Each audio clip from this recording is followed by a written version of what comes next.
Hello, everybody. Today, I'll be speaking with Katja Grace, who runs AI Impacts, a project that tries to document considerations and empirical evidence that bears on the long-term impacts of sophisticated artificial intelligence.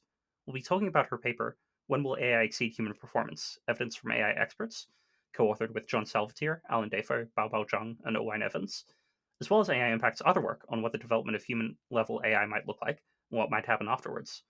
For links to what we're discussing, you can check the description of this episode, and you can read a transcript at axrp.net. Katja, welcome to Excerpt. Hey, thank you. Right, so I guess my first question is, can you tell us a bit more about what AI Impacts is and what it does?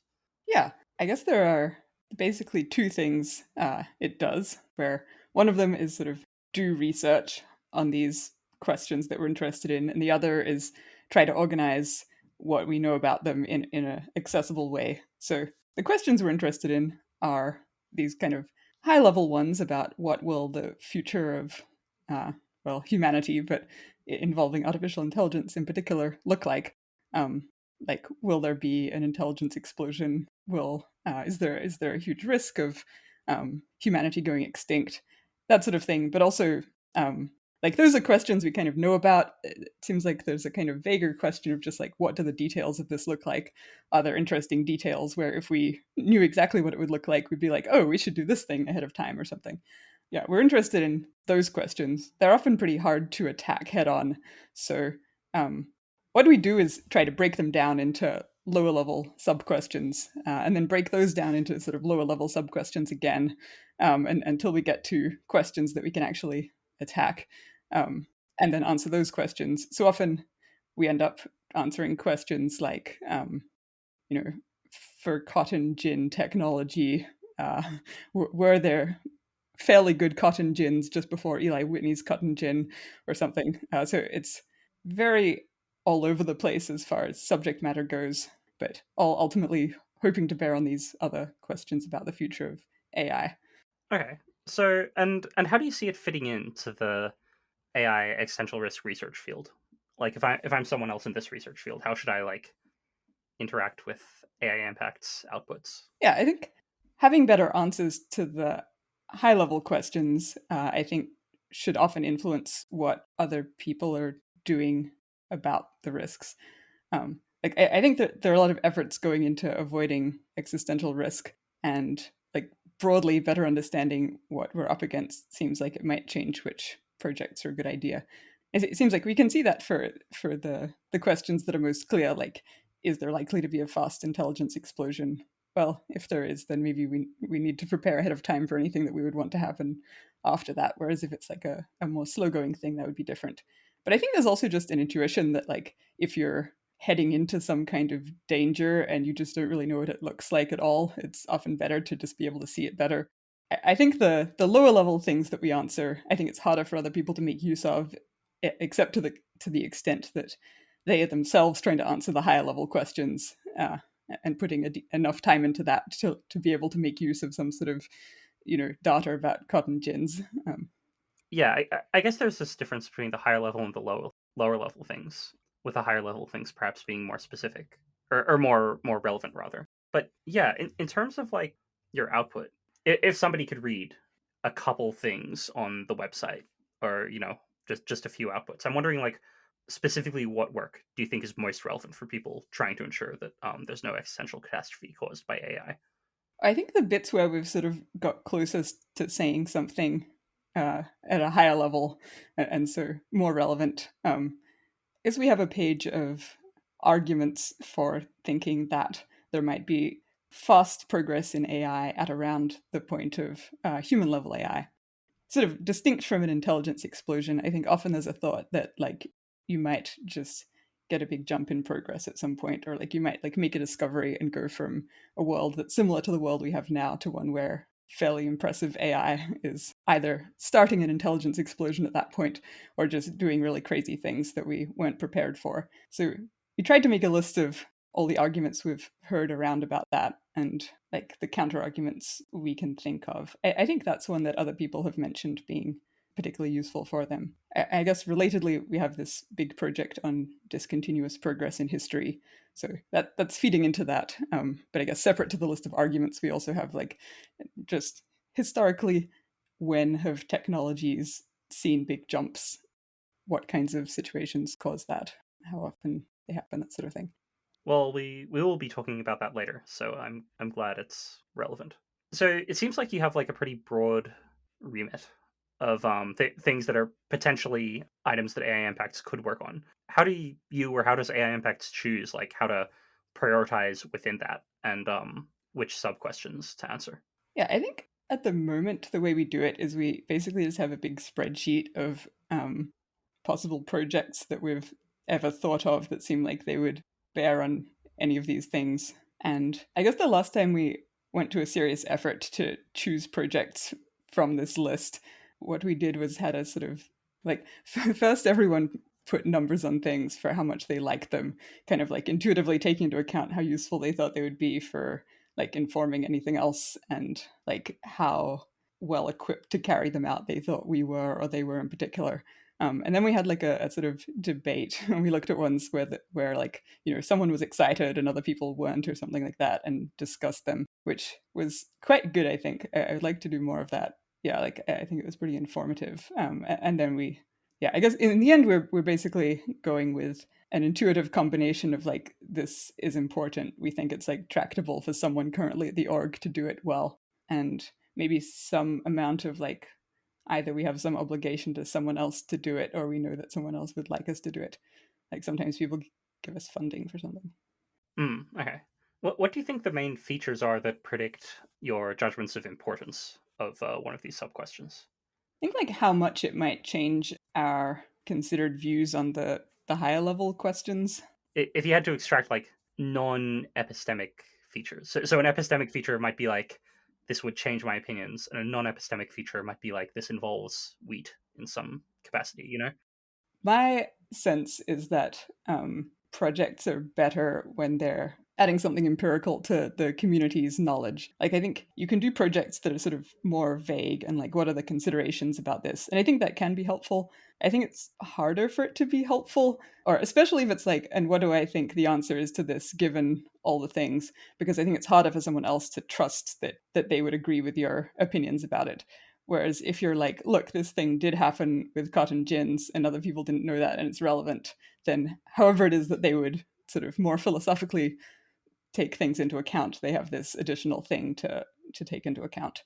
I guess that's kind of interesting, given that. So you've said that the thing that is most relevant, perhaps for outsiders, is this big document about why we might or might not expect fast takeoff, and yeah, it's mostly like a list of kind of arguments and counter arguments. I'm wondering how you, yeah, what do you think about that relationship? I think considering that as a project, I wouldn't class it with the like unpromising category of like more vague, open-ended, non-empirical things. So I guess my thing is not empirical versus not. I think the way that these arguments seem similar to an empirical thing is like they're in some sense like a new thing that the other people reading it might not have known, and now they have it and can do what they want with it. Like it somehow like you've added a concrete thing that's sort of modular and people can take away and do something with it, rather than the output being somehow more nebulous, I guess. Yeah, I guess the thing that I try to do with AI impacts, at least, that I think is less common around in like similar research, is the pages are organized so that there's always some sort of takeaway at the top, and then the rest of the page is just meant to be like supporting that takeaway. But it should be that you can basically read the takeaway and do what you want with that, and then look more like read the rest of the page if you're curious about it. Okay. So when you're kind of trying to figure out what the future of AI holds, one thing you could do is you could think a lot about progress within AI or things, facts about the artificial intelligence research field. Another thing you could do is you could try to think about like how economic growth has accelerated over time, or how efficient animals are at flying, or like progress in cotton gin technology. I'm wondering how do you think like these feel like different types of considerations one might bring to bear, and I'm wondering like how you think we should weigh these different types. I guess thinking about how to weigh them seems like a funny way to put it or something. Like I guess the reason, or there's some sort of structured reason that you're looking at either of them. Like there was some argument for thinking that AI would be fast, it would be dangerous or something. And I guess in looking at that argument, if you're like, oh, is this part of it correct? Then like in order to say is it correct, there are different empirical things you could look at. Like so if a claim was like AI is going to go very fast because it's already going very fast, then it seems like the correct thing to do is to look at like, is it already going very fast? What is very fast or something? Whereas if the claim is like it's likely that this thing will see a huge jump, then it seems like a natural way to check that is to be like, all right, do things see huge jumps? Um, is there some way that AI is different from the other things that would make it more jumpy? So there, I think it would make sense to look at things in general and look at AI. And the reason to look at things in general as well as AI, or I guess maybe there are multiple reasons. One of them would just be like there's a lot more of other things, like especially if you're just getting started in AI and the relevant kind of AI or something. It's nice to look at broader things as well. But there I agree that like looking at AI is pretty good. Yeah, I guess maybe what I want to get at is I think a lot of people when trying to like think about the future of AI, like a lot of people are particularly focused on like details about AI technology or like their kind of sense of what will and won't work, or you know some like yeah some theory about machine learning or something. Whereas it seems to me that AI impacts is does a lot more of this like latter kind of thing, where you're kind of comparing to every other technology or like thinking about economic growth more broadly. Do you think that the people who were not doing that are making some kind of mistake? And like, what do you think the implicit, I guess, disagreement is, or the what do you think they're getting wrong? Think it's not clear to me. It might be a combination of factors where one thing where I think maybe I'm more right is just I think maybe people don't have a tendency when they talk about abstract things to like check them empirically. I guess a case where I feel like where I feel pretty good about my position is like uh well, maybe this isn't AI versus looking at other things. It's more like abstract arguments versus looking at a mixture of AI and other things. But it seems like people say things like probably AI progress goes for a while and then it reaches mediocre human level and then it's like rapidly superhuman. And that also this is what we see in other narrow things. As far as I can tell, it's like not what we see in other narrow things. Like you could look at lots of narrow things and see that it often takes decades to get through the human range. And I haven't systematically looked at like all of them or something.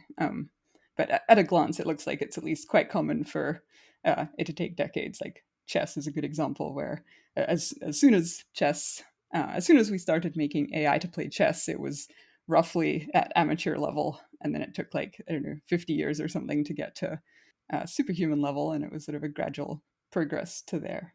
And so, as far as I can tell, people are still saying that progress tends to jump quickly from subhuman to superhuman, and I'm not quite sure why that is. But checking what actually happens seems better. I don't know what the counter argument would be, but I think there's another thing which is just like I'm not like an AI expert in the sense that like my background is not in machine learning or something. I mean, I know a bit about it, but like my background is in human ecology and philosophy, so I'm like less well equipped to do the very like AI intensive type projects or to like oversee other people doing them. So I think like that's one reason that we tend to do other like more historical things too. Okay, so now I'd like to talk a little bit about this paper that you were the first author on. It's called "When Will AI Exceed Human Performance? Evidence from AI Experts." It came out in 2017, and I believe it was like the something like the 16th most discussed paper of that year, according to some metric. Yeah, altmetric. Okay, so yeah, that's kind of exciting. Could you tell us a bit about what's up with this? Like, why this survey came into existence and what it is and how you did it. Let's start with the what. What is this survey and paper? Well, the survey is a survey of, I think we wrote to, I think it was everyone who presented at NIPS and ICML in 2015, we wrote to. So I believe it would have been all the authors, but I can't actually remember. But I think our protocol was just to like look at the papers and take the email addresses from them. Yeah, so we wrote to them and asked them a bunch of questions about like when we would see sort of human level AI described in various different ways, and using various framings to see if they would answer in different ways, like how good or bad they thought this would be, whether they thought there would be like some sort of very fast progress or progress in other technologies, what they thought about safety, what they thought about like how much progress was being driven by hardware versus other stuff. Probably some other questions that I'm forgetting. We sort of randomized it so they only got a few of the questions each, so that it didn't take forever. So the more important questions lots of people saw, and the ones that were more like, one of us thought it would be a cool question or something, I think fewer people saw. And I guess we got maybe, I think it was like a 20% response rate or something in the end. We tried to make it so they wouldn't see what the thing was about before they started doing it, just in terms that it was sort of like safety and long-term future oriented to try and make it less biased. Okay, and why do this? I think knowing what machine learning experts think about these questions seem pretty good. I think both for like informing people, like informing ourselves about what people actually working in this field think about it, but also I think sort of creating common knowledge. Like if we publish this and they see that like a lot of other machine learning researchers think that pretty wild things happening as a result of AI pretty soon, sort of likely that might be helpful. I think another way that it's been helpful is just often people want to say something like, this isn't a crazy idea. For instance, lots of machine learning researchers believe it. And it's helpful if you can point to a survey of lots of them instead of pointing to like Scott Alexander's blog post that has several of them listed or something. Yeah, so there's a paper about the survey, and I believe AI Impacts also has a web page about it. And one thing that struck me reading the web page was first of all, there was a lot of disagreement about when when human level AI might materialize.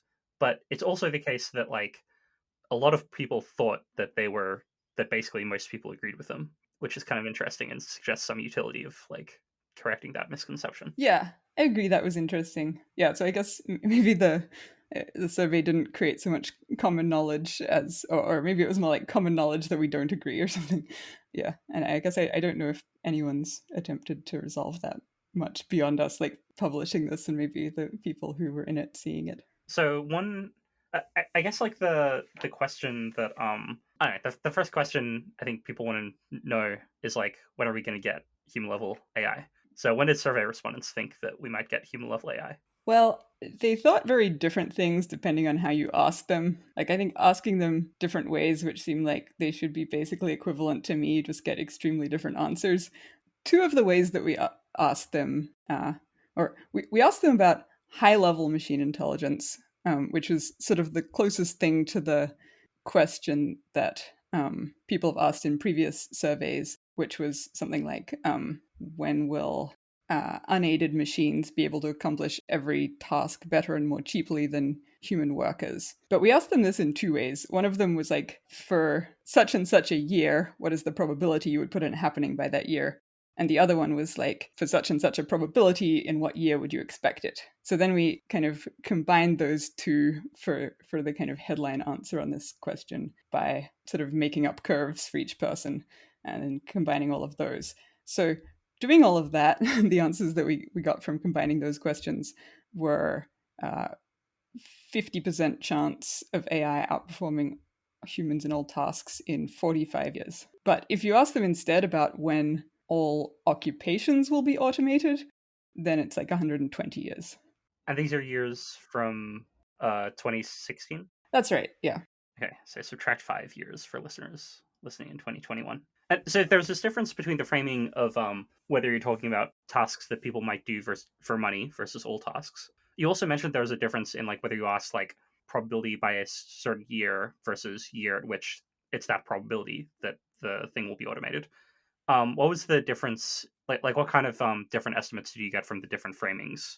I think that one was interesting because we tried it out beforehand on M Turkers and also we did it for all of the different narrow task questions that we asked. So we asked about a lot of things like when will AI be able to like put Lego blocks together in some way or something. And this was like a pretty consistent effect across everything. And I think it was much smaller than the other one. I think it usually came out at something like a decade of difference. Does anyone know why that happens? I don't think so. Which one got the sooner answers? If you say, when will there be a 50% chance, that gets the sooner answer than if you say, what is the chance in 2030 or something. My own guess about this is that people would like to just put low probabilities on things. So if you say, what is the chance in any particular year, they'll give you like a low probability. Whereas if you say, when will there be a 90% chance, they have to give you a year. And they don't feel an urge to give large numbers of years as answers. Also somehow seems unintuitive or weird to like say, the year 3000 or something. Yeah, that's just speculation though. I'd be pretty curious to know whether this is just like a tendency across lots of different kinds of questions that aren't AI related. It seems like probably, since it was across a lot of different questions here. Yeah, you have these like big differences in framing. You also had differences in like whether the respondents grew up in North America or Asia, right? I can't remember if it was where they grew up, but yeah, roughly whether they're. Yeah, it was where their undergraduate institution was, I think. Yes, it was like a 44-year difference, where for those in Asia, it was like 30 years. Asking about HLMI again, for I guess it was like 74. Okay, here as well. Do you have any guesses as to why there are these like very large differences between groups of people who like it's pretty common for people from different countries to have their undergraduate in one continent and go to a different continent to study. Mm. So it's not as though like a word hasn't reached various places. Do you have any idea what's going on? I think I don't. I would have some temptation to say like, well, a lot of these views are more informed by like cultural things than like a lot of data about the thing that they're trying to estimate. So or yeah, I mean, to the extent that you don't have very much like contact with the thing you're trying to estimate, maybe it's more likely to be cultural. But yeah, I think, as you say, there's a fair amount of mixing. Yeah, I think another thing that makes me think it's not that it's cultural is just that opinions were so all over the place anyway. I think I guess I can't remember within the different groups how all over the place they were, but I think I would be surprised if it wasn't like that both cultural groups contain people who think it's happening very soon and people who think it's happening quite a lot later. So it's not like people are kind of following other people's opinions a great deal. Okay, so given that there are these large framing differences and these large differences based on people's undergraduate institution, the continent of people's undergraduate institutions, should we pay any attention to these results? I mean, I do think that those things should like undermine our confidence in them quite a lot. I guess things can be very noisy and still like some good evidence if you kind of average them all together or something. Like if we think that we've asked with enough different framings, sort of varying around some kind of mean, maybe that's still helpful. So perhaps we can be confident that high level machine intelligence isn't literally impossible. I guess there are some things that everyone kind of agrees on like that, or maybe not everyone, but a lot of people. I think also there are more specific things about it. Like you might think that if it was 5 years away, it would be surprising if like almost everyone thought it was much further away.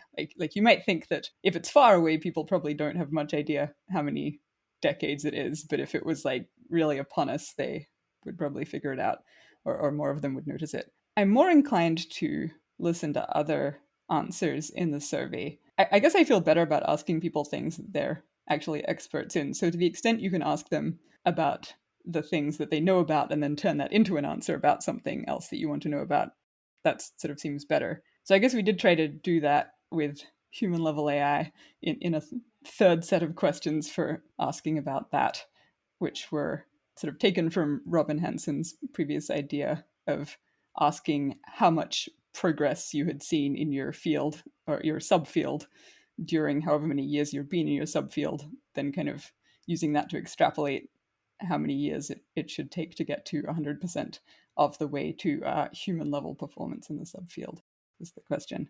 For that kind of extrapolation to work, you need for there not to be acceleration or deceleration too much. And I think in Robin's sort of informal survey, a few years earlier, there wasn't so much, whereas in our survey, a lot of people had seen acceleration, perhaps just because the field had changed over those few years. So harder to make clear estimates from that. I'm wondering why that result didn't make it into the main paper, because it seems like relatively compelling evidence, right? I think maybe people vary in how compelling they find it. I think also like the complication with acceleration maybe makes it hard to say much about. Though it seems like you can still use it as like a bound. People also, like if you did this extrapolation, it led to numbers much closer than the ones Robin had got. I think part of the reason we included it, or part of the reason it seemed interesting to me at least, was it seemed like it led to very different numbers. If you ask people like when will it be HLMI, they're like, 40 years or something. Whereas if you say like how much progress have you seen in however many years, and then extrapolate, then I think it was ending up like hundreds of years in the future in Robin's little survey. So I was like, it's interesting. Yeah, but I think here it sort of came out reasonably close to the answer for just asking about HLMI directly. Though if you ignored everyone who hadn't been in the field for very long, then it still came out hundreds of years in the future, if I recall. Yeah, I'm wondering why you think there was this, because it seemed like there was a bigger seniority bias or a seniority difference in terms of responses in that one. And I'm wondering, like, what do you think was going on there? Yeah, I don't know. I guess Acceleration could explain it, right? Like, if progress had been really fast recently, then like the progress per year for people who have not been there very long would be very high, but progress per year for people who have been here for ages would be low. I think in the abstract that does sound pretty plausible. I mean, I have to like check the actual numbers to see whether that like would explain the particular numbers we had. But yeah, I don't have a better answer than that. I could also imagine more psychological kinds of things where, like, the first year you spend in an exciting field, it feels like you're making a lot of progress. Whereas after you've spent 20 years in an exciting seeming field, maybe you're like, maybe this takes longer than I thought. Okay, so is it typically the case that people are like relatively calibrated about progress in their own field of research? Yeah, how surprised should we be if AI researchers are not actually very good at forecasting how soon human level machine intelligence will come? I don't know about other experts and how good they are at forecasting things. My guess is not very good, just based on my general sense of people's ability to forecast things by default, in combination with things like ability to forecast how long your own projects will take, I think is clearly not good. Speaking for myself, I make predictions in a spreadsheet, and I label them as either to do with my work or not. And I'm clearly better calibrated on the not work related ones. Huh. Are the not work ones about things to do with your life or about like things in the world that don't have to do with your life? I think they're a bit of both, but I think that a main difference between the two categories is the ones to do with work are like, I'm going to get this thing done by the end of the week. And the ones not to do with work are like, if I go to the doctor, he will say that my problem is blah. So, like, is it to do with my own volition? Yeah, yeah. One thing I've noticed, so I've done a similar thing, and I've noticed that I'm like much less accurate in forecasting questions about my own life, including questions like at one point I was wrong about what a doctor would diagnose me with. I lost a lot of prediction points for that. But I think like part of the effect there is that if I'm forecasting about something like how many satellites will be launched in the year 2019 or something, like I can draw on a bunch of other people answering that exact same question, whereas there are not a lot of people like trying to determine what disease I may or may not have. I guess I almost never forecast things where it would take me much effort to figure out what other people think about it to put into the prediction, I think. Or like I don't tend to do that. So I think it's it's more between ones where I'm guessing. Yeah, that seems fair. A different thing about your survey is that you ask people about the sensitivity of AI progress to various inputs, right? So, like, if you'd halved the amount of computation available, what that would do to progress, or if you'd halved like the training data available or the amount of algorithmic insights. And it seems to be that one thing some enterprising listener could do is check like if that concords with work done by people like Danny Hernandez on scaling laws or something. I guess the final thing I'd like to ask about this, yeah, the survey, perhaps two final things. The first is, aside from the things that I've mentioned, what do you think the most interesting findings were that didn't quite make it into the main paper but are available online? I mean, I guess the thing that we've talked about a little bit, but that I would just emphasize much more as like a headline finding is just that the answers are just very inconsistent and there are huge framing effects. So I think it's both important to remember that when you're saying like people say AI in however many years. I think the framing that people usually use for asking about this is the one that gets the soonest answers out of all the ones we tried, or at least, or maybe out of the four main ones that we tried. So that seems sort of good to keep in mind. I think another important one was just that like the median probability that people put on outcomes sort of in the vicinity of extinction level of bad was 5%, which I don't know, seems pretty wild to me that like among sort of mainstream ML researchers, like the median answer is 5% there. Does that strike you as high or low?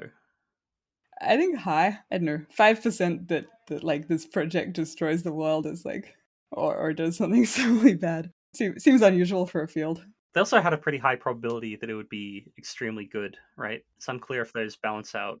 Yeah.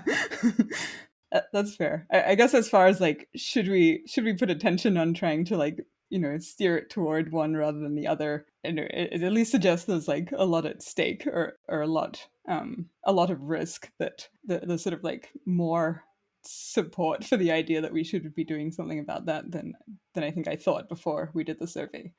So now I'd like to move on to asking you some questions about AI Impact's work on roughly takeoff speeds. So takeoff speeds refers to this idea that in between the time when there's an AI that's about as good at humans, perhaps generally or perhaps in some domain, and the time when AI is much, much smarter or more powerful or more dominant than humans, that might take like a very long time, which would be a slow takeoff, or it might take a very short time, which would be like a fast takeoff. AI Impact has done I think a few bits of work relevant to this that I'd like to ask about. So the first that seemed relevant to me is this question about how long it takes for AI to cross the human skill range at various tasks. So there's a few benchmarks I found on the site. So for classification of images on the ImageNet dataset, it took about 3 years to go from beginner to superhuman. For English drafts, it took about 38 years to go from beginner to top human, 21 years from StarCraft, 30 years for Go, and 30 years from chess. And in Go, it's not just that the beginners were like really bad. Even if you go from what I would consider to be like an amateur who's like good at the game to the top human, that was about like 15 years roughly. Why do you think it takes so long for this to happen? Because there's this intuitive argument that like, look, humans like they're all pretty like similar to each other relative to like the wide range of cognitive algorithms one could have. Why is it taking so long to cross the human skill range? I'm not sure overall, but I think the argument that like humans are all very similar, so they should be in a similar part of the range. I think that doesn't necessarily work because I guess if you have like consider wheelbarrows, like how good is this wheelbarrow for moving things? Like even if all wheelbarrows are basically the same design, you might think there might be variation in them just based on like how broken they are in different ways. So if you think of humans as being like I don't know if this is right, but if you think of them as having sort of like a design and then various bits like being more or less kind of broken relative to that, in the sense of like having mutations or something, or like being more encumbered in some way, then you might expect that there's some kind of like perfect ability to function that like nobody has, and then everyone just has like going down to zero level of function, just like different numbers of problems. And so if you have a model like that, then it seems like even if a set of things basically have the same design, then they can have an arbitrarily wide range of performance. I guess there's also some surprise that comes from the animal kingdom. So, like, I tend to think of humans as like much more cognitively similar to each other than to all of the other animals, right? But like, it seems I would be very surprised if like there was a species of fish that was better than my friend at math but worse than me, Yeah. or like if there was some like monkey that had like better memory than my friend but worse memory than like the guy who is really good at memory. Do you think this intuition is mistaken, or do you think like that despite that we should still expect like these pretty big ranges? I mean, I guess it seems like there are types of problems where like other animals basically can't do them at all, and then humans often can do them. So that's interesting. Or like that seems like one where the humans are clearly above. Though I don't know, I guess chess is one like that, perhaps. Or I guess I don't know how well any animal can be taught to play chess. I assume it's quite poorly. Aren't there chickens that can play checkers apparently? I have heard of this. I don't know. I don't know if they're good. It seems like, or my impression is that as soon as we started making AI to play, I think checkers or chess, that it was similar to like amateur humans, which sort of seems like amateur humans are kind of arbitrarily bad in some sense. But maybe it's like, I don't know. There's some step of like, do you understand the rules and can you like kind of try a bit or something? And both the people writing the first AIs to do this and the amateurs who've just started doing it have got those bits under control by virtue of being humans, and I don't know, the fish don't have it or something like that. I think it's interesting that, like you mentioned, what was it like ImageNet was only 3 years or something, or I think that's very vague and hard to tell. By the way, like because we don't have good measures for people's performance at ImageNet. I think, and or that I know of, and we did some of it ourselves, and I think it depends a lot on like how bored you get looking at dogs or something. But yeah, it seems like it was plausibly pretty fast. And it's interesting that ImageNet is like, or like recognizing images is in the class of things where humans were sort of more evolved for it, and so like all of them are like, or most of them are pretty good, unless they have like some particular problem. And I'm not sure what that implies, but it seems like it wouldn't surprise me that much if things like that were different. Whereas like chess is a kind of thing where by default we're like not good at it, and then you can sort of put in more and more effort to be better at it. So the first thing I want to say is that, as could probably be predicted from passing familiarity with chickens, they're able to peck a checkers board or like perhaps to move pieces, but they're not at all good at playing checkers. So Okay. Good. I would like to say that publicly. Um, I wonder if the claim is that like different people, maybe the claim of like short, small human ranges is something like that humans, there are people who are better or worse than at chess, but like a lot of that variance can just be explained by like some people have bothered to try to get good at chess, and some people like might have the ability to be really good at chess, but they've like chosen something better to do with their lives. And I wonder if there's instead a claim that like, look, if you sort of if everybody tried as hard as like the top human players tried to be really good at chess, then that range would be like very small, and somehow that implies a short. I think that we probably have enough empirical data to rule that out for at least many activities um, that humans do, where there are enthusiasts at them, but they never reach like anywhere near peak human performance. Yeah, and with the case of Go, like I think like maybe like good at Go, for Go enthusiasts. I mean like the rank of one done. I think good at Go is like roughly the range where maybe not everybody could get good at Go, or I wouldn't expect much more out of literally everybody, but it still takes 15 years to go from that to top human range. This still seems like an extremely confusing thing to me. I was going to ask why it would seem so natural for it to be the other way, that it's like very easy to cross the human range quickly. Something like, yeah, just the relative similar. Like humans just seem like more cognitively similar to each other than most other things.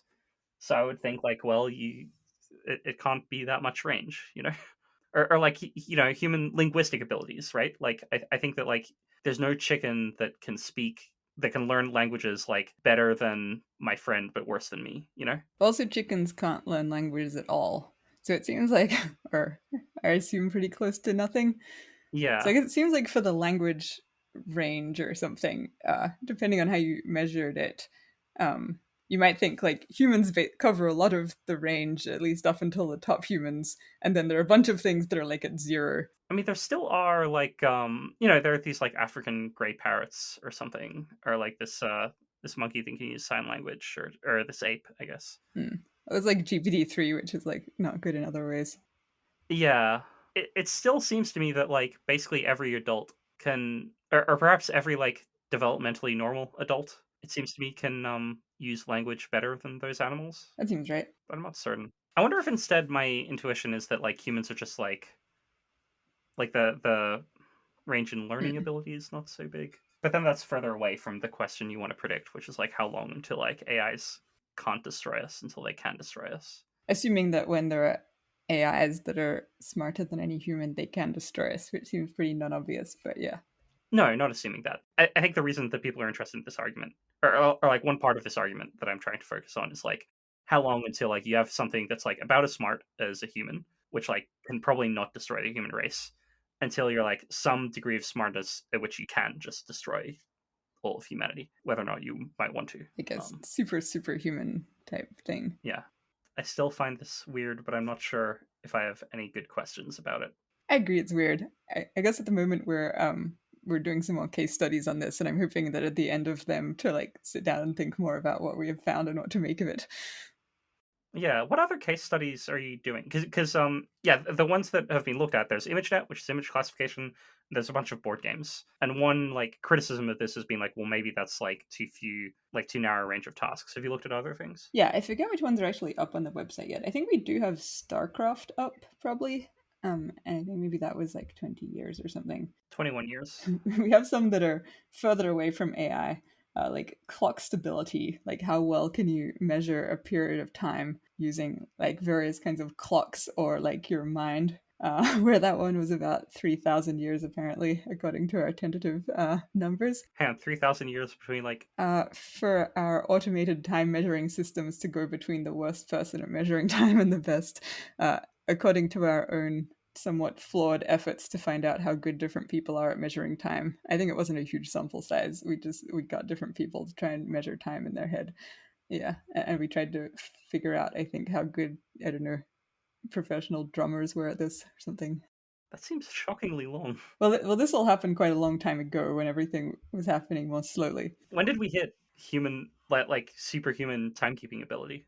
I think in the 1660s when we got well-adjusted pendulum clocks, according to my notes here, but we haven't finished writing this and putting it up, so I'm not sure if that's right. All right. So you've looked at timekeeping ability. Are there any other things that we might expect to see on the website soon? Frequency discrimination in sounds, where it tentatively looks like that one's about 30 years. Speech transcription, which is, I think, quite hard because there aren't very good comparable measures of human or AI performance. Yeah, I will say, with my experience with making this podcast and using AI speech transcription services, it seems to me to be that the commercially available ones are not yet at the like Daniel quality range. Although they do it much faster. Yeah, I guess that there are also things that we haven't looked at, but it's like not that hard to think about. Like robotic manipulation, it seems like has been within the range of like not superhuman at all sorts of things, but probably better than some humans at various things for a while. I think. I don't know a huge amount about that, and I guess like I don't know, creating art or something, sort of within the human range. Yeah, that seems. I mean, it could be that we're just not sophisticated enough to realize how excellent AI art truly is. But yeah, my best guess is that it's in the human range. I'd next like to talk about discontinuities in technological progress and this question of like arguments for and against fast takeoff. So, how common are discontinuities in technological progress, and what is a discontinuity? We were measuring discontinuities in terms of how many years of progress at sort of previous rates happened in one go, which is a kind of vague definition. It's not quite clear what counts as one go, but we're also sort of open to thinking about different metrics. So if it was like, it wasn't one go because there were like lots of little goes, but they happened over a period of 10 minutes, then we might consider the metric of like, looked at every 10 minutes, did this thing see very sudden progress. We're basically trying to ask like, when is there a massive jump in technology on some metric? And so and we're trying to explicate that in a way that we can measure. I think at a high level, how often do they happen? It's sort of like, not never, but it's not that common.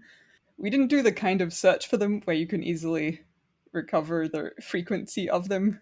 We sort of looked for ones that we could find by asking people to report them to us. And we ended up finding 10 that were sufficiently abrupt and clearly contributed to more progress on some metric than another century would have seen on the previous trend. So like 100 years of progress in one go.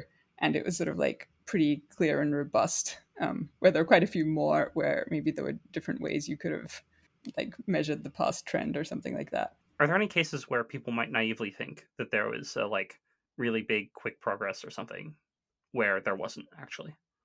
I guess it's pretty hard to rule out there being a discontinuity of some sort because we're looking for like a particular trend that has one in. So if you're like, the printing press, usually the intuition people have is like, this was a big deal somehow. So if we're like, was it a discontinuity in like how many pages were printed per day or something? Then, and like, if it's not, it might still be that it was in some other nearby thing.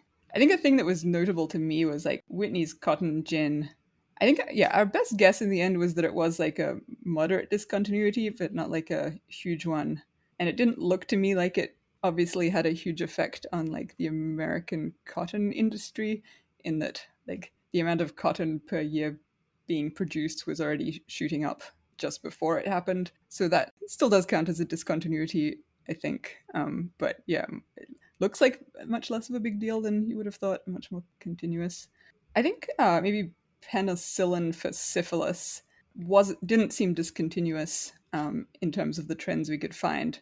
And one reason it didn't, I think, like there were some things where we could get clear numbers for like how many people were dying of syphilis and that sort of thing.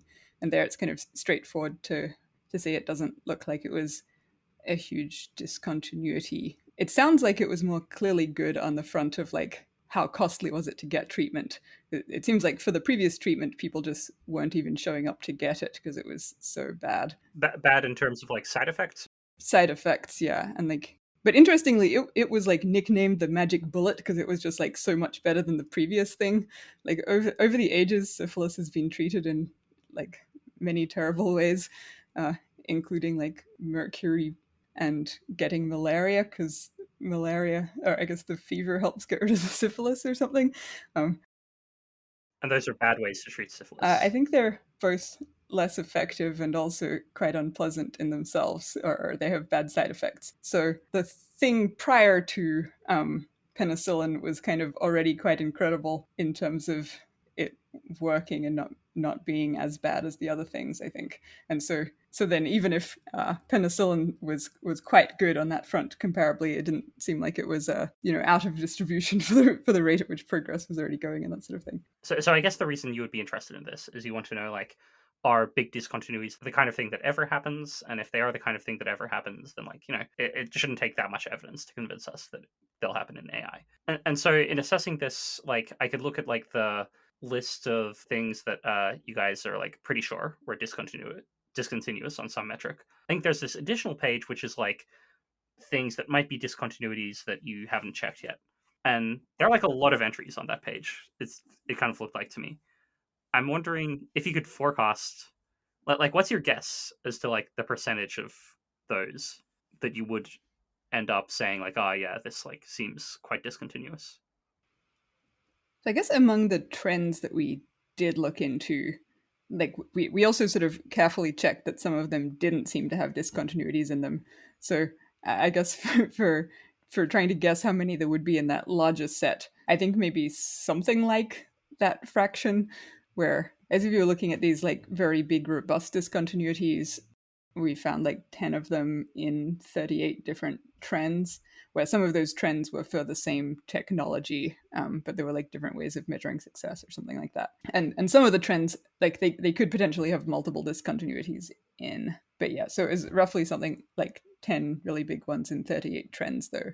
That's probably not quite right for the fraction in the larger set, because I think it's like easier to tell if a thing does have a big discontinuity than to show that it doesn't, probably. Although, well, maybe that's not right. I think showing that it does is actually harder than you might think, because you do have to find enough data leading up to the purported jump to show that it was worse just beforehand, which is often a real difficulty. Or like something looks like a discontinuity, but then it's not, because there were things that just weren't recorded that were almost as good or something. But yeah, I guess you could think more about like what biases there are in which ones we managed to find. I think the ones that we didn't end up looking into, I think, are a combination of ones that people sent in to us after we were already overwhelmed with the ones we had, and ones where it was just like quite hard to find data, if I recall. Though some of this work was done more in like 2015, so I may not recall that well. I think my takeaway from this is that discontinuities are the kind of thing that like legitimately just do happen sometimes, but they don't happen like so frequently that you should expect them for like for a random technology you shouldn't necessarily expect one. But if you have like a decent argument, it's like not crazy to imagine there being a discontinuity. Is that like a fair? I think that's about right. I'm not quite sure what you should think over the whole history of a technology, but there's also a question of like suppose you think there's like some chance that there's a discontinuity at some point. Like what's the chance of it happening at a particular level of progress? It seems like that's much lower. Yeah, that seems right. At least on priors. Yeah, I guess I'd like to get a bit into this. Yeah, these arguments about fast takeoff for artificial intelligence, and in particular, this argument that like once you hit like it won't take very long to hit the human range to go through the human range to like very smart. Like somehow like something about that will be quite quick.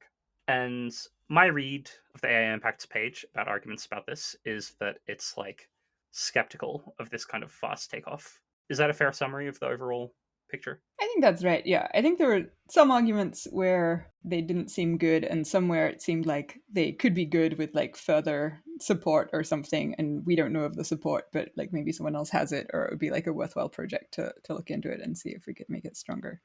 I'd like to discuss a few of the arguments that I think like I and maybe some listeners might have initially found compelling, and we can talk about why they may or may not be.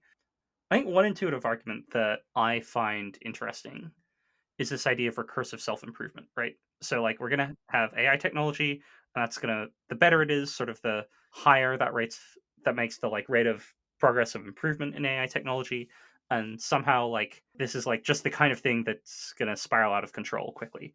And, like, you know, you get humans doing AI research, and then they make like better humans doing better AI research. And this seems like the kind of thing that would go quickly. So, I'm wondering, like, why you think that this might not lead to some kind of explosion in intelligence. I do think that it will lead to more intelligence and sort of increasing intelligence over time. It seems like that sort of thing is already happening. Like I'd say, we're sort of already in an intelligence explosion that's quite slow moving, or these kinds of feedback effects are sort of throughout the economy. And so there's a question of should you expect like this particular one in the future to be like much stronger and take everything into a new regime. And so I think you need some sort of further argument for thinking that that will happen. Whereas currently we can make things that make it easier to do research, and we do. And I guess there's some question of whether research is going faster or slower, or hard to measure perhaps like the quality of what we learn. But it's sort of like it's kind of like this kind of feedback is the norm. And so I guess like I think you could make a model of these different things, like a quantitative model, and say like, oh yeah, and when we like plug this additional thing in here, it should get much faster. I haven't seen that yet. There maybe someone else has it. Yeah, I wonder like what the like one reason that this seems a little bit different from other feedback loops in the economy to me is that with AI like it seems like I don't know somehow like one feedback loop is you get a bit better at making bread, then like everybody grows up to be like a little bit stronger, and that makes that just everyone's a little bit more healthy, or like the population's a little bit bigger, and you have more people like who are able to innovate on making bread. And that seems like a fairly like circuitous path back to improvement. Whereas like with machine learning, it seems like making machine learning better is somehow like very closely linked to intelligence somehow. Like if you can make things generally smarter, then then somehow like that might be more tightly linked to improving AI development than other loops in the economy. And that's why this might this argument is less compelling now that it's out of my head than when it was in it. But I'm wondering if you have thoughts about like that style of response.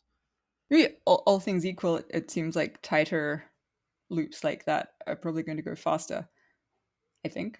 I guess I haven't thought through all of that, but I think also that there are kind of relatively tight ones where, like, for instance, people can write software that immediately helps them write better software and that sort of thing. And I think you could make like a fairly similar argument about like software-y, computery things that we already have. And so far that hasn't been terrifying. Perhaps, but then you might say, and we've already seen the start of it, and it seems like it's a slow takeoff so far. Like I don't necessarily think that it will continue to be slow, or I think maybe just like continuing economic growth long term, like it has been speeding up over time, and if it hadn't slowed down in the 50s or something, I guess, maybe we would expect to see a singularity around now anyway. So maybe, yeah, the normal feedback loops in technology and so on, eventually you do expect them to get super fast. I think it's a different question of whether you expect them to go very suddenly from kind of much slower to much faster. I guess I usually try to separate these questions of like very fast progress at around human level AI into like fast progress leading up to, I guess maybe Nick Bostrom calls it crossover or something, but like so at some point where the AI becomes good enough to help a bunch with building more AI. Do you see fast progress before that, and do you see fast progress following that, where the intelligence explosion would be following that, and the discontinuity stuff that we've done is more about before that, where I think a strong intelligence explosion would be like a sufficiently weird thing that, I wouldn't just say, oh, but other technologies don't see big discontinuities. Like, I think that would be a reasonable argument to expect something different. But for an intelligence explosion to go from sort of nothing to like very fast, that seems like there has already been a big jump in something. Like, it seems like AI's ability to contribute to AI research kind of went from meh to like suddenly quite good. So part of the hope with the discontinuity type stuff is to address like, should we expect an intelligence explosion to appear out of nowhere, or to more gradually get ramped up? Yeah, and I guess the degree of gradualness matters because it sort of tells you like you sort of have a warning beforehand. And maybe the ability to use like technologies that are improving across the board, perhaps, to like make the situation better in ways. Yeah. Whereas if it were just like totally out of the blue, then like on any given day it could be tomorrow. So we just better be constantly vigilant.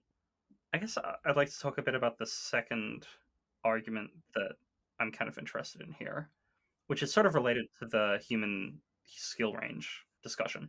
So, as is kind of mentioned, evolution on an evolutionary timescale, it like didn't take that long to get from ape intelligence to human intelligence, and like human intelligence seems way better than ape intelligence, at least to me. I'm biased maybe, but we build much taller things than apes do. So we use much more steel. It seems like better in some objective ways or more impactful. And like you might think from this, you might conclude like, well, it must be the case that like there's some sort of like relatively simple, like relatively discrete genetic code or something. Like there's this relatively like simple algorithm that like once you get it, you're smart, and if you don't get it, you're not smart. And like if there is such like a simple intelligence algorithm that like is just much better than all of the like other things, then maybe like you just find it one day, and on that day you have this like, before you didn't have it and you were like 10 good, and now you do have it and you're like 800 good or something, or 800 smart. I'm wondering like so this is sort of related to, it's maybe exactly the same thing as one of the considerations that you have that there are counter arguments to, but I'm wondering if you could say like what seems wrong to you about that point of view. I guess I haven't thought about this in a while, but off the top of my head at the moment, a thing that seems wrong is, as there's kind of an alternate theory of how it is that we're smart, which is more like we're particularly good at communicating and, building up cultural things, and other, apes aren't able to take part in that. And it more like gave us an ability to build things up over time, rather than like the particular mind of a human being such that it would do much better. And I guess I'm not sure what to make of the like what that says about the situation with AI. Perhaps it means that you can't make strong inferences of the type like humans developed evolutionary quickly, therefore there's a simple like smartness algorithm. Yeah, so it sounds like to the extent that you think that you thought that human ability was because of like one small algorithmic change, if it's the case that it was actually due to a lot of accumulated experience and greater human ability to communicate and learn from other people's experience, that would block the inference from human abilities to like quick takeoffs. That seems right. It seems like it would suggest that you could maybe like quickly develop good communication skills. But if an AI has good communication skills, it seems like that would merely allow it to like join the human like giant pool of knowledge that we share between each other.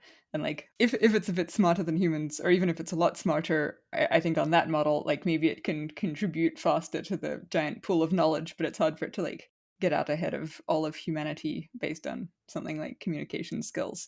But I also have a different response to this, which is you might think that whatever it is that like the way that humans are smart is sort of different from what monkeys are trying to do or something. Like it wasn't like evolution was sort of pushing for better like building of tall buildings or something. It seemed more like if we have to sort of fight on similar turf to monkeys, like doing the kinds of things that they're you know, have been getting better at, like fighting in the jungle or something. It's just like not clear that individual humans are better than gorillas. I don't know if anyone's checked.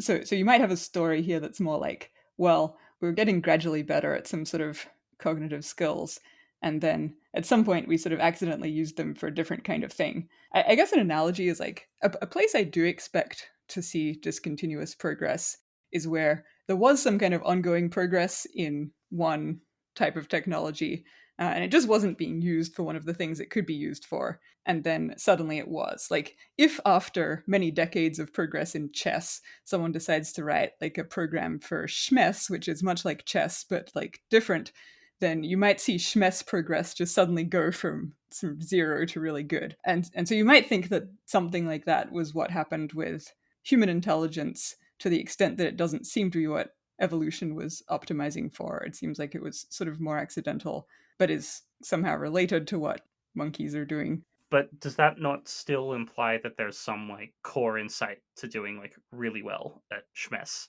that you either have or you don't? Maybe most of doing well at Schmess is like the stuff you got from doing well at chess. And so like there it's like yeah. And so there's some sort of key insight in like redirecting it to Schmess.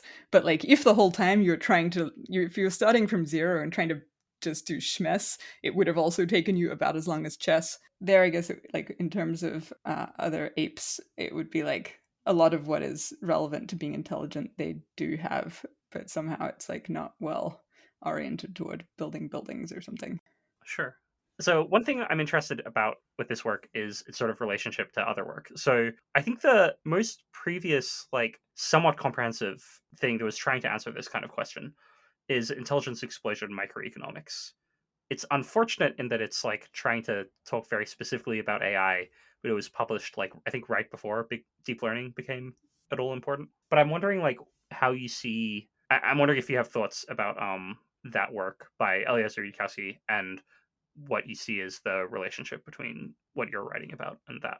I admit that I don't remember that well what it says at this point, though I did help edit it as a I guess junior Muri employee at the time. What I mostly recall is that it was sort of suggesting like a field of kind of looking into these kinds of things, and I do think of like some of what AI Impacts does at least as sort of hopefully answering that to some extent, or like being work in that field that was being called for.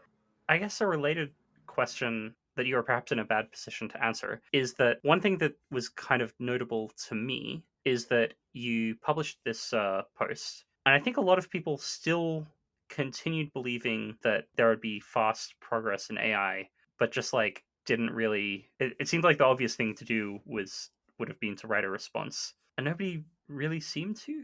I'm wondering, am I missing something? I guess I'm not certain about whether anyone wrote a response. I don't think I know of one, but there are really a lot of written things to keep track of, so that's nice. Yeah, I think I don't have a good idea of why they wouldn't have written a response. I think maybe at least some people did change their mind somewhat as a result of reading some of these things. But yeah, I don't think people's minds changed that much probably overall. So, I guess somewhat related to takeoff speeds, I guess I'd like to talk about just existential risk from AI more broadly. So, you've been thinking about this recently a bit. For instance, you've written this post on coherence arguments and whether they imply that AIs or whether they provide evidence that AIs are going to be very like goal directed and trying to achieve things in the world. I'm wondering like what have you been thinking about recently just about the broader topic of existential risk from AI?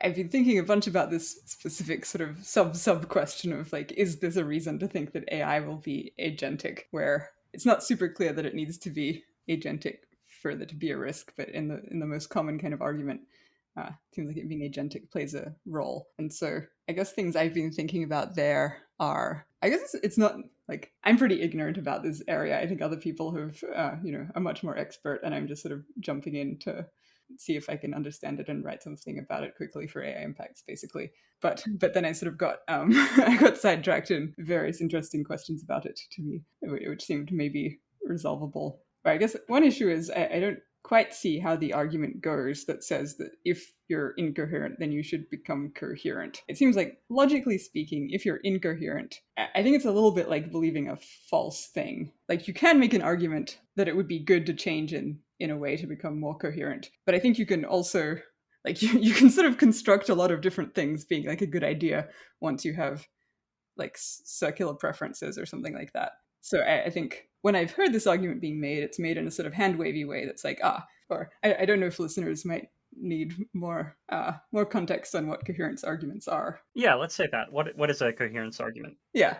I think like a commonly mentioned coherence argument would be something like, well, a way that you might have incoherent preferences is if your preference is a circular, say, like if you want a strawberry more than you want a blueberry, and you want a blueberry more than you want a raspberry, and you want a raspberry more than you want a strawberry.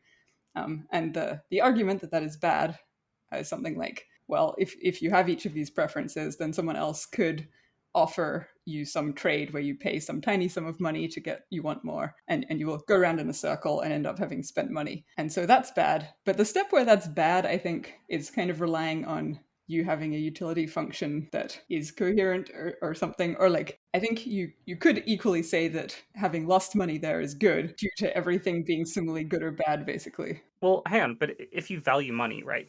It seems like this whole chain took you from some state and having some amount of money to the same state but having less money. So doesn't that kind of clearly seem just bad on like, well, like if your preferences are structured such that in any state you'd rather have more money than less? I guess I'm saying that it's if your basic preferences, say, were only these ones about different berries relative to each other, then you might say like, all right, but you like money because you can always buy berries with money. But I'm saying like, yeah, you could go that way and say, yeah, money equals berries. But you can also say, oh, negative money is the same as like this cycle that I like or whatever. I guess I've been thinking of it as like, well, you have indifference curves across different sets of things you could have. And if you have incoherent preferences in this way, it's sort of like you have two different sets of indifference curves and they just like cross and hit each other. And then it's like just a whole web of things that are all equivalent, or like there's some way of like, moving around the whole web.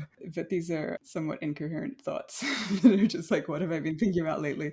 It seems like in practice, if you look at humans, say, I think they do become more coherent over time. Like they do sort of figure out the logical implications of some things that they like or other things that they now think they like. And so I think probably that does kind of work out, but it would be nice to have a clearer model of it. So I guess I've been thinking about what is a better model for incoherent preferences, since it's not really clear what you're even talking about at that point. Do you have one? There's a tentative one, which is, well, I guess it's sort of got tied up with representations of things. So my tentative one is like, instead of having a utility function, you have something like a function that takes representations of states. Like it takes a set of representations of states and it outputs like an ordering of them. And so the ways you can be incoherent here are like, you don't recognize that two representations are of the same state. And so you sort of treat them differently. Also, like, because it's just from subsets to orderings, it might be that like if you had a different subset, your response to that would not be coherent with your responses to other subsets, if that makes sense. And then in this model, why would you become more coherent, or would you? Yeah, I guess the kind of dynamic I'm thinking of where you become more coherent is like, some of the time you run into, like, I guess you're continually presented with options, and some of your options affect what your future sort of representation to choice function is.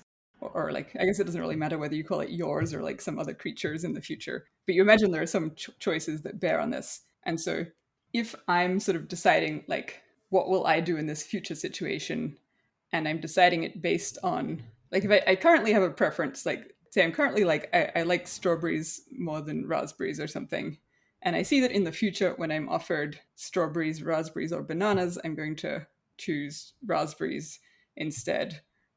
That if I can do like the logical inference that says this means I'm going to get raspberries when I would have wanted strawberries or something. Like, I guess there's some amount of work going on where you're like making logical inferences that let you equate different representations with each other. And then having equated them, when you have a choice to change your future behavior or your future like choice function, then some of the time you'll change it to be coherent with your current one, or like your one where you're making a different set of choices. And so very gradually, I think that would bring things into coherence with one another, is my vague thought. Yeah, it's relatively easy to see how that should kind of iron out like dynamic inconsistency, where your future self wants like different types of things than your current self. One thing that seems harder to me is like, yeah, so suppose like right now, if you say which do you prefer, a strawberry or blueberry, and I say I'd rather have a strawberry. And if you say, okay, how do you feel about like strawberries, blueberries, bananas? And then I say blueberries are better than strawberries, which are better than bananas. Then when I'm imagining my future self, it's sort of hard to say like it's not obvious what the force is pushing those to be the same, right? I think I was imagining that when you're imagining the future thing, like there are different ways you can represent the future choice. And so you're kind of randomly choosing one between it. So sometimes you do see it as like, oh, do I want, like, oh, I guess I'm choosing strawberry over raspberry here, or whatever it was. Or sometimes you represent them in some entirely different way. Like sometimes you're like, oh, I guess I'm choosing the expensive one. Is that what I wanted? Huh. Or and so sometimes you randomly hit one where the way you're representing it, your current representations of thing, or I guess sorry, they're all your current ones, but like when you're choosing what your future one will be, and you're representing the future choice in a different way to the way you would have been at the time, then you change what it would be at the time, or change what the output of the function is on the thing that it would be at the time, which I think has some psychological realism. But yeah, I don't know if other people have like much better accounts of this. But I guess you originally asked like what I've been thinking about lately, sort of in the area of sort of arguments about AI risk. I guess this is like one cluster of things. Another cluster is just like what is the basic argument for thinking that AI might kill everyone, which is like quite a wild conclusion. And like, is it a good argument? What are counter arguments against it? That sort of thing. So I could say more about that if you're interested. Yeah, I am looking to talk about this a bit more. So yeah, what are your thoughts on why AI might or might not do something as bad as killing everyone? I take the basic argument that it might to be something like, it seems quite likely that you could have superhuman AI that is like quite a lot better than any human. I could go into details. I guess I could go into details in any of these things, but I'll say like what I think the high level argument is. It seems pretty plausible that we could develop this relatively soon.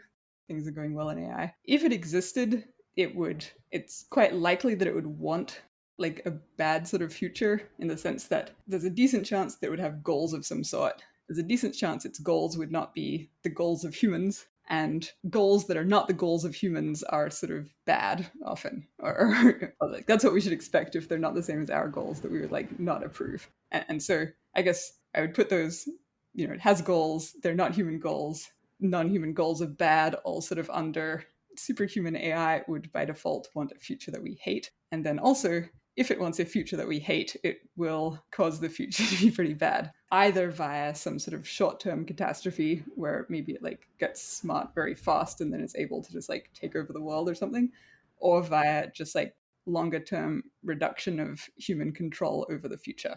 So that would be like maybe via like economic competition or stealing things well, but slowly, that sort of thing. So arguments against these things are like places this seems potentially weak. I think superhuman AI is possible. I guess in some ways seems pretty clear, but I think there's a question of like how much headroom there is in the most important tasks. Like there are clearly some tasks where there's not much. You can't get much better than humans just because like they're pretty easy for us, or something like tic-tac-toe is an obvious one. But like you might think, all right, well, if things are more complex, though, obviously you can be way better than humans. I think that just sort of seems unclear, like for particular things, how much better you can be in terms of like value that you get from it or something. Yeah, I mean, I guess depends on the thing. One way you could get evidence that there would be headroom above like present human abilities is if like humans have like continued to get better at a thing and like aren't stopping anytime soon. So like for instance, knowing things about math, that seems like a case where humans are getting better and doesn't look like we've hit the top. It seems like there you could distinguish between like how many things can you know and like how fast can you make progress at it or something, or like how quickly can you accrue more things. It seems pretty likely you can accrue more things faster than humans, though you do have to compete with humans with like whatever kind of technology it is, like, you know, to use in some form but not in their own brains potentially. Like AI has to compete with humans who have calculators or who have the best software or whatever in a non-agentic form. Yeah. And I guess another task at which I think there's been improvement is like how well can you take over the world against people at like a certain level of being armed? Or maybe not the whole world. I think that's like unusual, but like at least take over a couple of countries. Like that seems like a kind of thing that happens from time to time in human history, and like people have kind of got better armed and, you know, more skilled at not being taken over, I think, in some ways, and yet like people still keep on occasionally being taken over, which to me suggests like a degree of progress in that domain that I'm not sure is like flattening out. That seems right. Or like I definitely agree that there should be like a lot more tech progress. It seems like again there's a question of like there's like how much total progress is there ever, and there's like how fast, or like the thing that humans are doing in this regard is sort of like adding to the tech. And so there's a question of like how much faster than a human can you add to the tech. It seems pretty plausible to me that you can add to it quite fast, though again, like compared to humans who also have various non-agentic technology, it's like less clear. And then it's like not clear how much of the skills involved in taking over the world or something are like building better tech. I guess you might think that like just building better tech alone is enough to get like a serious advantage, and then using your normal other skills maybe you could take over the world. Yeah, and it seems plausible to me that you can knock out this counter argument, but it just sort of needs better working out, I think. Or it's like a place I could imagine later on being like, oh, I guess we were wrong about that, huh? Yeah, I guess like maybe moving on. So the first step in the argument was we can have smarter than human intelligences. I guess the next one was we might do it soon, but yeah, I guess that was just might anyway. But I don't have any particularly interesting counter arguments to that, except maybe not. Uh, but yeah, the next one after that was if superhuman AI existed, it would like by default threaten the whole future where that is made up of. It would by default want a future that we hate, and it would get it, or it would destroy everything as a result. And so there's like it has goals. I think that's one where again I could imagine like in 20 years being like, oh yeah, somehow we were just confused about this way of thinking of things. In particular, I don't know. It seems like as far as I know, we're not very clear on how to describe how to kind of do anything without destroying the world. It seems like if you sort of describe anything as maximizing something, maybe you get some kind of wild outcome. It seems like in practice that hasn't been a thing that's arisen that much, or like we do have like small pigs or something, and they just go about being like small pigs, and it's not very terrifying. You might think that like these kinds of creatures that we see in the world, it's possible to make a thing like that that is not like aggressively taking over the world. I think people might be kind of surprised at this claim that it's very hard to like write down some like function that like maximizing it doesn't take over the world. Could you say a little bit more about that? I mean, I guess one thing to say is like, well, what would you write down? I don't know, like make me a burrito, please. Seems like a thing I might want a thing to do. It's not like destroying. Doesn't seem naively perhaps likely to destroy the world. Most time, I often ask people to make burritos for me, and maybe they're not trying hard enough. But Maybe the intuition behind this being hard would be something like, well, if you're like maximizing that in some sense, are you like making it extremely probable that you make a burrito, or like making a burrito very fast, or very very many burritos or something? Yeah, I'm not sure what the strongest version of this kind of argument is. make the largest possible burrito, maybe depending on. I guess it sort of depends how you like code up what a burrito is. I guess maybe there's some, like, if you tried to write it as some sort of utility function, it's like, all right, is it like, one utility if you have a burrito and zero otherwise or something? Then it seems like maybe it puts a whole bunch of effort into making really sure that you have the burrito. Yeah, to me that seems like the most robust case where like you always utility functions always love like adding more probability. Like it's always better. But it seems like maybe in practice building things, it is actually more like you can just say, give me a burrito, and it turns out to be not that hard to have a thing get you a burrito without any kind of strong pressure for doing something else. Although you might think, well, all right, sure, you can make things like that, but surely we want to make things that are more agent-like, since there's at least a lot of economic value in having agents, it seems like, as in people who act like agents, often be paid for that. As long as they don't destroy the world. Maybe even if they do slowly, they can be paid for that. You could imagine a world though where it's actually like quite hard to make a thing that's like a strong agent in some sense, and that like really deep down everything is kind of like a sphex that's just responding to things. It's like, yep, when I see a stoplight, then I stop, and when I see a cookie on a plate, I put my hand out to put it in my mouth. And like you can have more and more elaborate things like that sort of look more and more agent-like, and you can probably even make ones that are more agent-like than humans. And that is like destructive in ways or dangerous, but it's not like they're sort of arbitrarily sort of almost magically seeming agent-like where they think of really obscure things instantly and destroy the world. It's more like every bit of extra agentiness like takes effort to get, and it's not perfect. Although in that view, you could still think like, well, we make things that are like way more agent-like than people, and they have like the agenty problems like way more than people have them, and it's like, yeah, I guess in that case, maybe you just think that it's like quite bad, but not literally destroying the world, and then you move on to something else that might destroy the world actually. Yeah, something like that. Or like once you're in the realm of like this is like a quantitative question of what it's like and how well the forces that exist in society for dealing with things like that can fight against them, then it's not like automatically the world gets destroyed. At least like if looking back from the future, I'm like, oh, the world didn't get destroyed, and why was that? I think that's another class of things. The broader class being something like I'm just sort of confused about like agency and how it works and what these kind of partial agency things are like and how easy it is to do these different things. So yeah, it seems to be the one inside view reason for expecting like something like agency in AI systems is that the current way we build AI systems is we sort of are implicitly getting the best thing in a large class of models at like achieving some tasks. So you have like neural nets that can have various weights, and we have some like mechanism of like choosing weights that do really well at achieving some objective. And you might think like, well, okay, it turns out that like being an agent is like really good for achieving objectives, and like that's why we're going to get agents with goals. I'm wondering what you think about that. Do you think there is a particular reason to think that agents are like the best things for achieving certain goals? Yeah, I mean, I guess the reason is like they're like what do you do if you're an agent?